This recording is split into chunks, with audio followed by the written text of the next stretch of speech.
नमस्कार दोस्तों, मैं विजय कुमार आप सभी का एक और 100% ऑथेंटिकेटेड इन्फॉर्मेशन वाली वीडियो में स्वागत करता हूं। बात करते हैं कि आरडी स्कीम में कौन कौन व्यक्ति खाता खोल सकता है। आरडी स्कीम में कोई भी सिंगल अडल्ट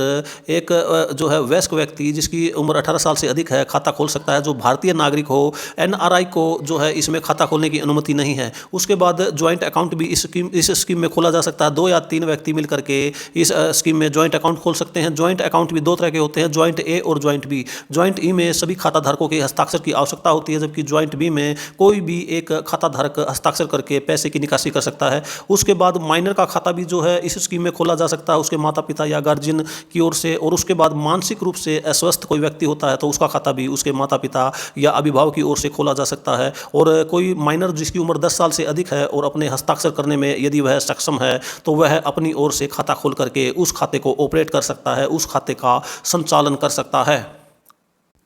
तो दोस्तों, अब देखते हैं कि पोस्ट ऑफिस की आरडी स्कीम में खाता खुलवाने के लिए आपको कौन कौन से जो है कागजात चाहिए, कौन कौन से ज़रूरी डॉक्यूमेंट्स चाहिए। सबसे पहले तो खाता खोलने के लिए जो एक फार्म होता है, अकाउंट ओपनिंग फार्म आपको चाहिए, जो पोस्ट ऑफिस में बड़ी ही आसानी से मिल जाता है। उसके बाद जिसके नाम खाता खोला जाना है उसके पैन कार्ड की और आधार कार्ड की जो है अटेस्टेड सेल्फ अटेस्टेड फोटोकॉपी वहाँ पर जो है आपको लगानी होगी। उसके बाद जमाकर्ता के जिसके नाम खाता खोला जाना है उसके 2 पासपोर्ट साइज़ फ़ोटो जो कि नए हों। और उसके बाद जितने पैसे से खाता खोला जाना है वह जो है कैश के रूप में या चेक के रूप में जो है आपको जमा कराने होंगे। उसके साथ आपको एक जमा पर्ची भरनी होगी तथा सारे डॉक्यूमेंट्स जो है पोस्ट ऑफिस में जमा कराने होंगे। आपका खाता खुल जाएगा। आप पोस्ट ऑफिस में आरडी का खाता डायरेक्ट काउंटर पर जाकर के भी खुलवा सकते हैं या आप किसी आरडी के एजेंट के द्वारा जो है इस खाते को खुलवा सकते हैं।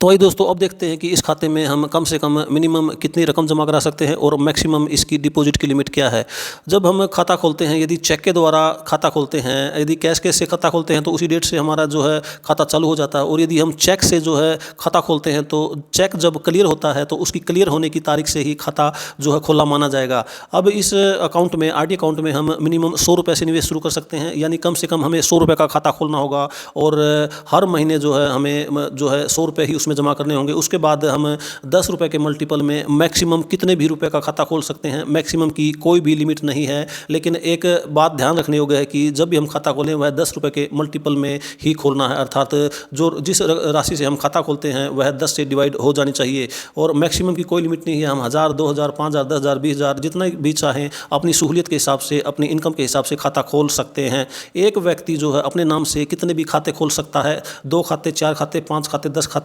जितने वह चाहे खाते खोल सकता है। अधिकतम खाते खोलने पर भी कोई भी इसमें लिमिट नहीं रखी गई है, कोई इसमें सीमा निर्धारित नहीं की गई है। अब बात करते हैं कि जो पोस्ट ऑफिस में हमने अकाउंट खोल लिया उसके बाद जो हम सब्सिक्वेंट डिपॉजिट करवाते हैं, उसके बाद जो हम जमा करवाते हैं उसकी आखिरी तारीख का निर्धारण कैसे होता है। तो यदि हम किसी पोस्ट ऑफिस में खाता 15 तारीख से पहले खुलवाते हैं, पहली डिपॉजिट जो इनिशियल डिपॉजिट 15 तारीख से पहले करते हैं, 1 तारीख और 15 तारीख के बीच में करते हैं, तो उस समय जब नेक्स्ट टाइम हम डिपॉजिट करेंगे उसकी डेट जो है निर्धारित हो जाती है, वह हमें अगले महीने 15 तारीख से पहले ही जमा करानी होती है। और यदि खाता हम महीने की 16 तारीख से लेकर के महीने की लास्ट डेट तक अगर हम उसको खाते को खोलते हैं तो नेक्स्ट मंथ जब हम उसमें पैसा जमा कराते हैं तो महीने की आखिरी तारीख जो है उसकी जो है खाते में पैसा जमा कराने की अंतिम तारीख होगी। यदि हम अंतिम तारीख तक पैसा जमा नहीं कराते तो उसके बाद हमें उस पर कुछ जुर्माना देना होता है, कुछ डिफ़ॉल्ट देना होता है, जिसका हम आगे इस वीडियो में जो है जिसके बारे में चर्चा करेंगे, जिसके बारे में डिटेल में डिस्कस करेंगे।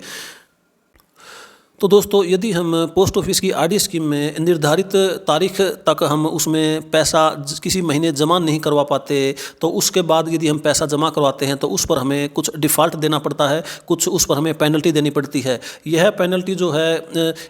100 रुपये पर 1 रुपया यानी कि 1% के हिसाब से देनी पड़ती है। उदाहरण के तौर पर यदि आपका 100 रुपये का खाता है और 1 महीने आप पैसा जमा नहीं करा पाते निश्चित तिथि को जो उसकी लास्ट डेट होती है, तो उसमें हमें अगले महीने अगर हम पैसा जमा कराते हैं तो 100 रुपये पर 1 रुपये फाइन के रूप में हमें देना होगा। और यदि इसी तरह से यदि हमें 1000 रुपये का खाता है तो उस पर 10 रुपये देने होंगे, और 2000 रुपये का खाता है तो उस पर हमें जो है 20 रुपये फाइन देना होगा। इस तरह से आप जितने रुपये का भी आपका खाता है आप इसका फ़ाइन या इसका डिफ़ॉल्ट जो है कैलकुलेट कर सकते हैं।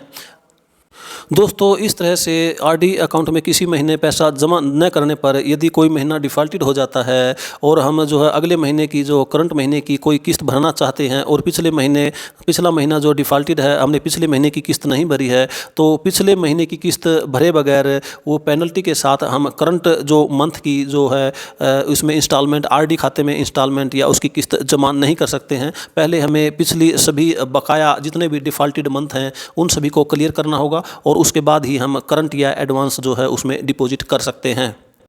आइए दोस्तों, अब जानते हैं हमारा आरडी का खाता डिसकंटिन्यू कैसे होता है। यदि हम लगातार 4 जो है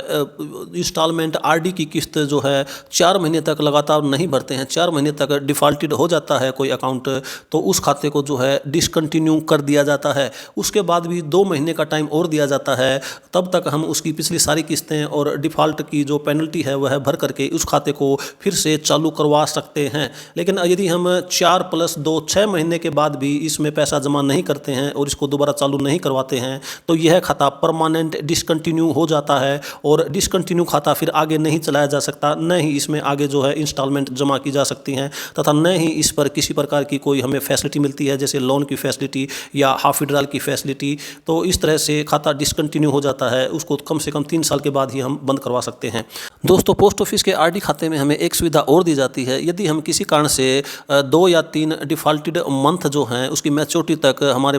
उसको पैसा नहीं भर पाते हैं, तो हम उस खाते को जो है उतने ही समय के लिए, जितने समय के हमने जो है पीछे इंस्टॉलमेंट नहीं भरी हैं, उस खाते को उतने समय के लिए आगे एक्सटेंड करवा सकते हैं तथा उतने महीने के बाद उसकी मैच्योरिटी ले सकते हैं। उदाहरण के तौर पर यदि हमने 3 महीने लगातार इस अकाउंट में जो आरडी के अकाउंट में इंस्टॉलमेंट नहीं भरी है, तो 5 साल की मैच्योरिटी के बाद हम केवल 3 महीने और खाता चला करके, यानी कि 5 साल 3 महीने के बाद पूरी मैच्योरिटी और पूरा ब्याज इसका ले सकते हैं। लेकिन ऐसे डिफ़ॉल्टेड मंथ जो है 4 महीने से ज़्यादा नहीं होने चाहिए। यदि इस तरह की अनपेड इंस्टॉलमेंट या डिफ़ॉल्टेड मंथ 4 महीने से ज़्यादा है तो यह फैसिलिटी आप अवेल नहीं कर सकते हैं। तो आइए दोस्तों, अब बात करते हैं पोस्ट ऑफिस के आरडी अकाउंट में एडवांस डिपॉजिट करने की फैसिलिटी के बारे में। यदि आपका आरडी का अकाउंट डिसकंटिन्यू नहीं है तो आप उसमें 5 साल तक जो है लगातार मैक्सिमम 5 ईयर के लिए एडवांस डिपॉजिट करवा सकते हैं। उस पर जो हमें जो एडवांस डिपॉजिट कराते हैं उस पर हमें कुछ रिबेट मिलता है। रिबेट लेने के लिए हमें कम से कम 6 महीने की इकट्ठी किस्त उसमें जमा करानी होती हैं। अगर 6 महीने की किस्त हम उसमें जमा कराते हैं तो उदाहरण के तौर पर 100 रुपये का खाता और 6 महीने की किस्त यदि हम उसमें एडवांस में जमा करा देते हैं तो हमें 10 रुपये का जो है उसमें रिबेट मिलता है, 10 रुपये का फ़ायदा मिलता है, 10 रुपये की छूट मिलती है। और इसी तरह से 100 रुपये का खाता है और उसको यदि हम 1 साल के लिए यानी कि 12 किस्तें जमा कराते हैं तो उसकी जो डिनोमिनेशन है, जो उसका खाते का मूल्य वर्ग है, 100 रुपये पर हमें 40 रुपये की छूट मिलती है। इस तरह से पोस्ट ऑफिस के आरडी अकाउंट में हम यह जो है एडवांस डिपॉजिट खाता खोलते वक्त भी करवा सकते हैं और खाता खोलने के बाद कभी भी करवा सकते हैं। करते हैं पोस्ट ऑफिस के आरडी अकाउंट में मिलने वाली लोन फैसिलिटी के बारे में। यदि आपका खाता 1 साल कंटिन्यू चला है, यानी कि 12 इंस्टॉलमेंट आपके खाते में जमा हैं और आपका खाता कंटिन्यू है, तो डिसकंटिन्यू आपका खाता नहीं है, आपका लगातार खाता चल रहा है, तो आप 1 साल के बाद इसमें जितनी भी रकम आपकी जमा है उसमें से 50% बैलेंस तक आप जो है इसमें लोन ले सकते हैं। और यदि आपने लोन लिया है तो लोन को आप एक साथ भी वापस चुका सकते हैं या फिर आप इसकी जो इंस्टॉलमेंट यानी कि किस्त भी बनवा सकते हैं, किस्तों में भी आप इसका भुगतान कर सकते हैं। और जो आप लोन लेते हैं उस पर जो आपसे ब्याज लिया जाएगा वह आपको आरडी स्कीम में जो आपका ब्याज है, खाता आपने जब खोला जो ब्याज था उससे 2% एक्स्ट्रा आपसे ब्याज लिया जाएगा। उदाहरण के तौर पर वर्तमान में आरडी खाते की ब्याज दर 6.7% है और यदि आप इसमें से लोन लेते हैं तो आपके लोन पर जो ब्याज लगेगा वह 8.2% लगेगा। और आपके लोन पर जो ब्याज की गणना होगी, जिस तारीख से आप लोन लेंगे और उसका आप जब वापस भुगतान करेंगे तब तक वह जो है उस पर इंटरेस्ट की कैलकुलेशन होगी। यदि आपने पोस्ट ऑफिस के आरडी खाते में लोन ले लिया है और किसी वजह से आप उसका जो है भुगतान नहीं कर पा रहे हैं, वापस आप जमा नहीं कर पा रहे हैं या आपने नहीं किया है, तो आपको घबराने की कोई भी ज़रूरत नहीं है। जब आपका आरडी का खाता मैच्योर होगा तो मैच्योरिटी के टाइम जो है आपसे वह लोन की रकम और उस पर जो ब्याज लगेगा उसका कैलकुलेट करके आपको दी जाने वाली जो मैच्योरिटी अमाउंट है उसमें से उस राशि को घटा दिया जाएगा, अर्थात उसको डिडक्ट कर दिया जाएगा। वह राशि जो है पोस्ट ऑफिस अपने पास रख लेगा, लोन की राशि, और उस पर जो इंटरेस्ट बनेगा और बाकी बची हुई राशि जो है आपको दे देगा। जब भी आपको अपने पोस्ट ऑफिस के आरडी खाते पर लोन लेना हो तो आपको एक निर्धारित फार्म जो है निकासी फार्म होता है वो भर के और उसके साथ में आपको पासबुक जो है पोस्ट ऑफिस में जमा करानी होगी, आपको लोन जो है मिल जाएगा।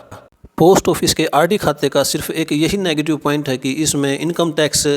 आईटी सेक्शन 80C के तहत किसी प्रकार की कोई भी जो है टैक्स में छूट प्रदान नहीं की जाती है। लेकिन साथ में इसमें कोई पोस्ट ऑफिस पेमेंट करते वक्त इसमें से कोई टीडीएस भी आपका नहीं काटता है। आरडी खाते पर मिलने वाला जो ब्याज होता है वह टैक्सेबल होता है, उसको आपकी आईटीआर में जो है income from other sources column में दिखाना होता है और उसको आपको अपनी जो है इनकम टैक्स की गणना में शामिल करना होता है। आइए दोस्तों, अब देखते हैं कि क्या आरडी के खाते को बीच में बंद किया जा सकता है, अर्थात इसको प्री मैच्योर क्लोज किया जा सकता है या नहीं। तो आरडी खाते को जो है प्री मैच्योर क्लोज किया जा सकता है 3 साल के बाद, खाता खोलने की तारीख से लेकर के 3 साल के बाद इस खाते को आप जो है एक निर्धारित फार्म भर के जो निकासी फार्म होता है और पासबुक के साथ पोस्ट ऑफिस में जमा कराने पर आप 3 साल के बाद इसको प्री मैच्योर क्लोज करवा सकते हैं, समय से पहले बंद करवा सकते हैं। जब आप इस खाते को प्री मैच्योर क्लोज करवाते हैं तो इस पर आपको आरडी का ब्याज नहीं दिया जाता, इस पर आपको साधारण बचत बैंक खाते का ब्याज दिया जाता है कि जो कि वर्तमान में 4% है।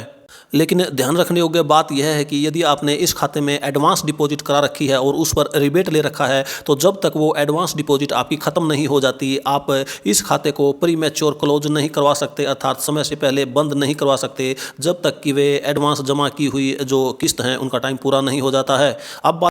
दोस्तों बात करते हैं खाते की मैच्योरिटी के बारे में और एक्सटेंशन रूल के बारे में। तो खाते की जो मैच्योरिटी पीरियड है 5 साल है, यानी कि 60 महीने तक हमें इसमें डिपॉजिट करना होता है। खाता मैच्योर होने के बाद हम इस खाते को आगे भी 5 साल के लिए जो है और एक्सटेंड करवा सकते हैं। इसके लिए हमें एक एप्लीकेशन फॉर्म जो है पोस्ट ऑफिस में जहाँ हमारा जो है अकाउंट स्टैंड है वहाँ देना होगा और एक्सटेंशन के दौरान जो इस पर रेट एप्लीकेबल होगा, इंटरेस्ट रेट जो है, जब खाता खोलते वक्त आरडी अकाउंट का जो इंटरेस्ट रेट था एक्सटेंशन पीरियड के दौरान भी उसका इंटरेस्ट रेट वही रहने वाला है।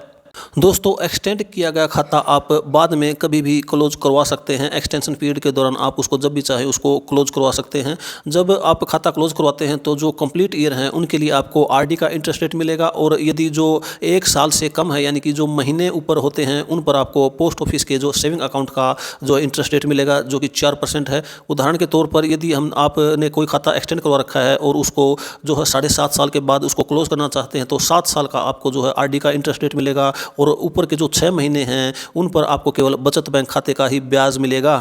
आप आरडी के खाते को जो है मैच्योरिटी के बाद 5 साल तक विद डिपॉजिट और विदाउट डिपॉजिट जो है कंटिन्यू रख सकते हैं। विद डिपॉजिट में आपको हर महीने वैसे ही जो है आपको जितने रुपए का खाता है आपको हर महीने वो डिपॉजिट जो है उसमें जमा करानी होगी और विदाउट डिपॉजिट में आप मैच्योरिटी के बाद खाते को ऐसा छोड़ देंगे, उसमें कोई डिपॉजिट नहीं करानी होगी। अब बात करते हैं यदि किसी का दुर्भाग्यवश जो है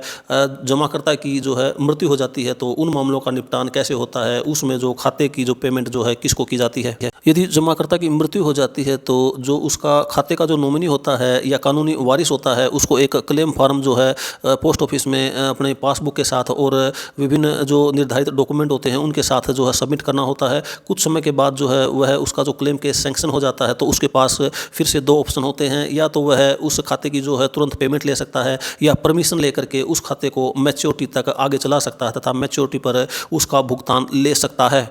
तो दोस्तों वीडियो के नेक्स्ट पोर्शन में हम देखेंगे कि खाते की मैच्योरिटी पर उसका इंटरेस्ट कैलकुलेशन कैसे किया जाता है, उसकी मैच्योरिटी वैल्यू को कैसे कैलकुलेट किया जाता है। दोस्तों यदि हम पोस्ट ऑफिस की आरडी स्कीम में, जिसको रैकरिंग डिपॉजिट के नाम से भी जानते हैं, यदि 100 रुपये पर मंथ के हिसाब से जमा करते हैं तो 5 साल में हमारा कुल निवेश 6,000 रुपये हो जाता है और उस पर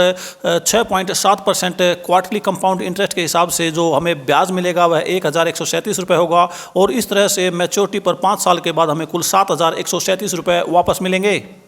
और यदि हम आरडी स्कीम में 200 रुपये हर महीने जमा करते हैं तो 5 साल में जो 60 महीने होते हैं उसमें कुल हमारी इन्वेस्टमेंट 12,000 रुपये हो जाती है और सरकार उस पर जो ब्याज देगी 2,273 रुपये होगा और मैच्योरिटी पर 5 साल के बाद हमें कुल 14,273 रुपये वापस मिलेंगे। और यदि हम पोस्ट ऑफिस की आरडी स्कीम यानी कि रैकरिंग डिपॉजिट स्कीम में 300 रुपये हर महीने के हिसाब से जमा करेंगे तो 5 साल में हमारा कुल इन्वेस्टमेंट 18,000 रुपये हो जाएगा और इस पर सरकार जो ब्याज देगी वह 3,410 रुपये और मैच्योरिटी पर हमें कुल 21,410 रुपये वापस मिलेंगे।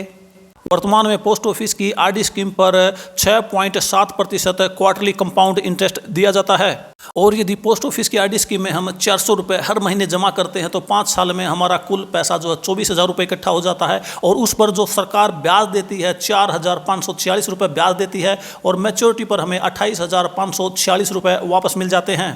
और यदि हम पोस्ट ऑफिस की आरडी स्कीम में हम 500 रुपये पर मंथ के हिसाब से खाता खोलते हैं तो 5 साल में हमें जो है 30,000 रुपये जमा करना होता है और इस पर सरकार जो ब्याज देगी 5,683 रुपये होगा और मैच्योरिटी पर जो हमें कुल रकम वापस मिलेगी 35,683 रुपये होगी।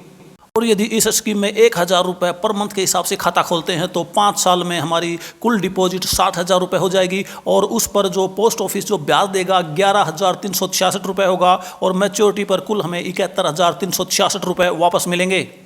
और दोस्तों पोस्ट ऑफिस की आरडी स्कीम में यदि 5,000 रुपये हर महीने जमा करते हैं तो 5 साल में हमारा जो कुल निवेश होगा, कुल हमारा डिपॉजिट होगा 3 लाख रुपए होगा और उस पर जो सरकार ब्याज देगी 56,830 रुपये होगा और मैच्योरिटी पर हमें कुल 3,56,830 रुपये वापस मिलेंगे। आरडी स्कीम पर मिलने वाले इस ब्याज की कैलकुलेशन 6.7% क्वार्टरली कंपाउंड के हिसाब से की गई है जो कि 1/4/2024 से लागू है। और दोस्तों यदि हम आरडी स्कीम में 10,000 रुपये पर मंथ का खाता खोलते हैं तो हमें 5 साल में 6 लाख रुपए हमारे जमा हो जाते हैं और इस पर जो सरकार ब्याज देगी 1,13,660 रुपये होगा और मैच्योरिटी पर कुल हमें 7,13,660 रुपये वापस मिलेंगे।